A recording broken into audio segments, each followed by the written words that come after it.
Hi. Hello. Okay, great. I'm here with Andrew Breskin, who soon will be launching his own specialty kosher. This is why we're doing this not live.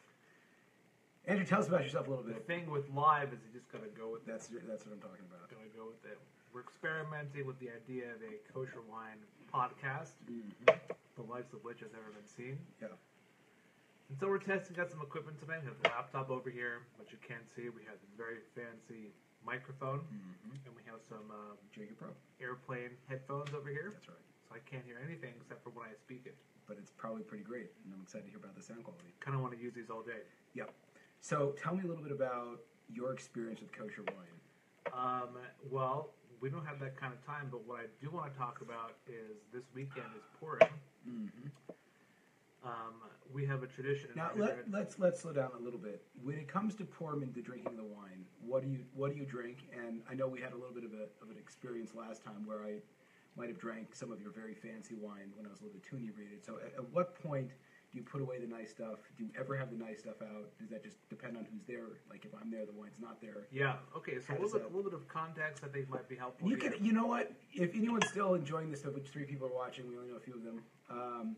Please feel free to launch any sort of alcohol or kosher wine-related questions for Purim. So keep it open over That's here. right. But generally for Purim, for those who don't observe in the most festive sense of Purim, I know that I wasn't always someone who did that.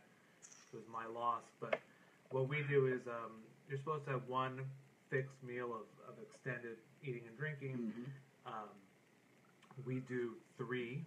Just 3 meals, just to be extra orthodox. You know, you got to be Cover your orthodox bases. sometime on the easy stuff. That's right. You grab the easy ones. This is awkward. Hope no one's really watching this. Right? Yeah. And then, so we do one at night, and this week it's going to be after Shabbat. And we're going to have red wines and grilled meats for that. Are you serious? Yeah. That's happening. fantastic. I didn't tell you about that yet. Okay. That's happening on Saturday night. For that, it's typically a little more chilled out in the evening. In the college area? It's later. Yeah. This is going to be fantastic. It's good. Don't I'm worry so about it. jacked. Inviting all these people on Facebook, that's fine.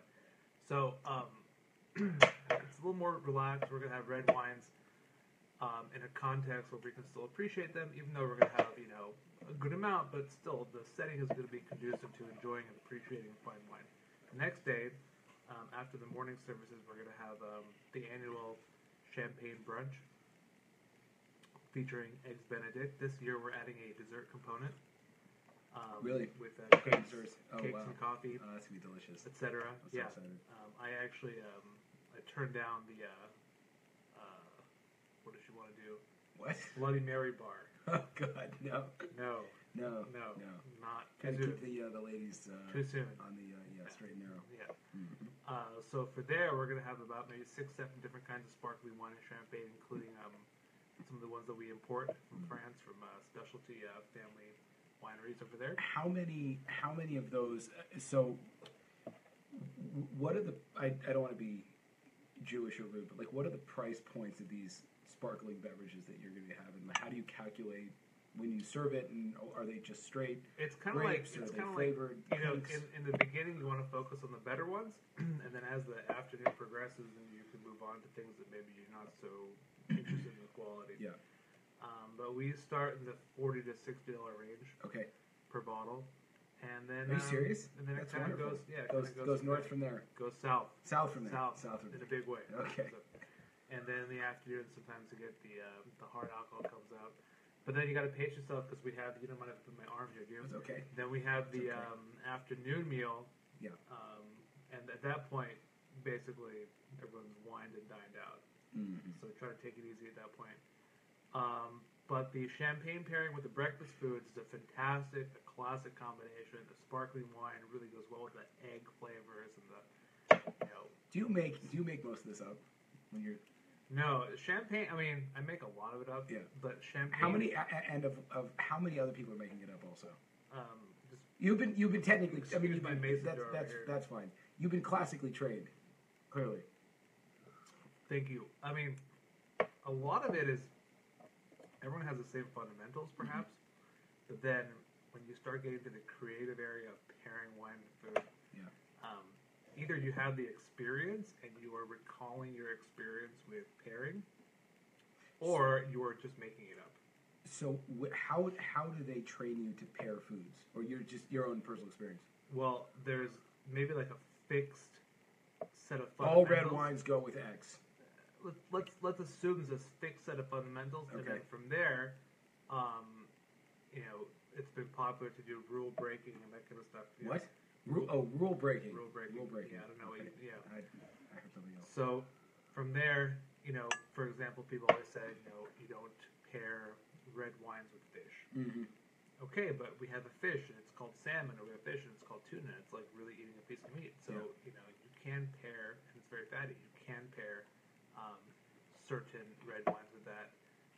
I happen to like champagne because I think it pairs with the most kinds of food. You can have fried chicken and champagne, Right. sushi and breakfast and popcorn and by itself. That's crazy. So that's why it's so good, Mm-hmm. and that's why we have so much of it. Yeah, super excited about that. Awesome. So that's happening Sunday. Okay. Yeah. I don't know if there's any other questions that we want to address. Where are you now? Now I'm going to ask something very personal. Where are you feeling the most creative in your business? Like, what fires you up the most? Is it the business side? What about the alcohol side? Like, where do you feel like you're in your genius space? When I find a wine in the kosher market that reminds me of the non-kosher wine I used to drink, Okay. I get very excited about that. How much of the wine that's being drank, like kosher wine, is significantly less good than the stuff that you used to drink? It's hard to say. The problem is that a lot of it does not present the same value as maybe. What does that mean? For example, let's say you can get, let's make up a number. There's 1 million different non-kosher wines. For sure there's more. Mm-hmm. And let's say there's 1,000 different kosher wines. So the spectrum is going to be different in the sense that for $30, what you can get in non-kosher is going to be a lot more diverse than what you can get in kosher. Okay.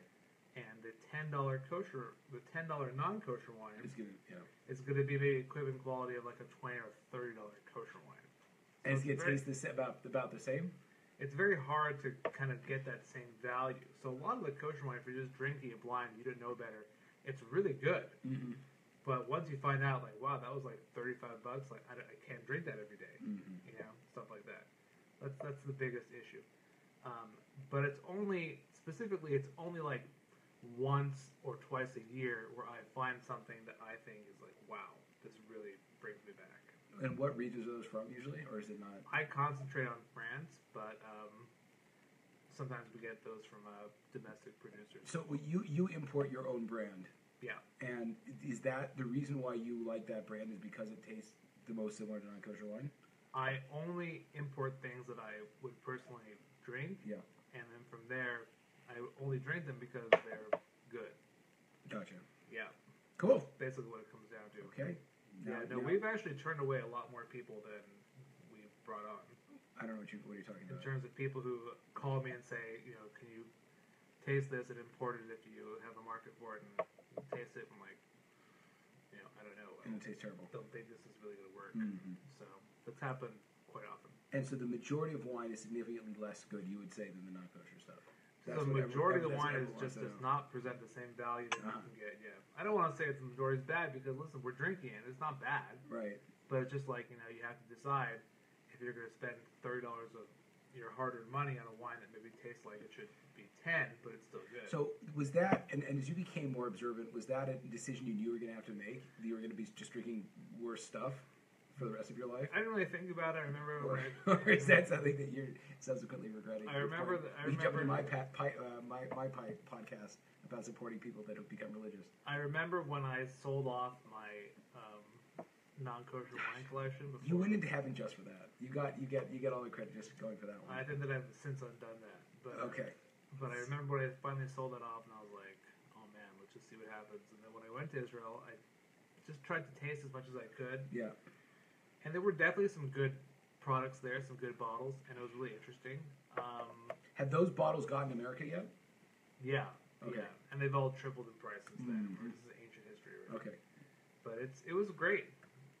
It was great. I mean, Yeah. there's lots to choose from. If you don't have to drink just wine, you can drink beer and scotch and bourbon, that kind of stuff. So, I don't think that the kosher consumer is like stuck. I think that you have to explore. They just have that more money to get to. You have to stuff that tastes explore, good. and you have to have the experience to pick out the best wines that are still inexpensive, still present value. Right. Even though you can still get amazing wines at $100, and we sell a ton of those. Yeah. You can also, if you work hard, find wines under 20 and really enjoy them. That'd be a really interesting idea if you went through the different wines that are kosher and show compared to the non-kosher ones. Yeah, it's really easy to find a wine that's good for $100. It's harder to find a wine that's good for 20 or 30. So once you have the experience, you can start to do that. Excellent. Okay. Listen, it was great being here. Thanks for having me. Thank you.